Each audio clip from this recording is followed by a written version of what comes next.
पाक बहरिया ने फिजा से सतह समंदर पर मार करने वाले क्रूज मिसाइल तैमूर का कामयाब तजर्बा कर लिया। ये मिसाइल मकामी तौर पर तैयार करदा एक जदीद एंटी शिप वेपन सिस्टम है। तफसीलात के मुताबिक पाक बहरिया ने अपनी जंगी सलाहियतों का लोहा मनवाते हुए मकामी तौर पर तैयार करदा फिजा से सतह समंदर पर मार करने वाले क्रूज मिसाइल तैमूर का कामयाब तजर्बा किया।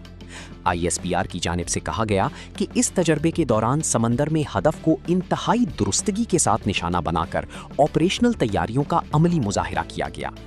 ISPR की जानिब से जारी बयान में बताया गया है कि मिसाइल ने तवील फासले से अपनी हदफ को कामयाबी से तबाह किया। इस तजर्बे से पाक बहरिया की उन सलाहियतों की तौसीक होती है जिनके जरिए वो समंदर में दरपेश खतरात की निशानदही करके उन्हें फैसला कुन अंदाज में निशाना बना सकती है। इस कामयाब तजर्बे से मुसल्लह अफवाज की मरबूत दिफाई सलाहियतों को मजीद तक़वियत मिली है, जिससे पाकिस्तान की बहरी हदूद का दिफा मजीद नाकाबिले तस्खीर हो गया है। पाक बहरिया ने एक बार फिर इस अज़्म का इयादा किया है कि वो कौमी बहरी मफादात और पाकिस्तान की समंदरी हदूद के तहफ़्फ़ुज़ के लिए हमा वक्त तैयार और पुरअज़्म है।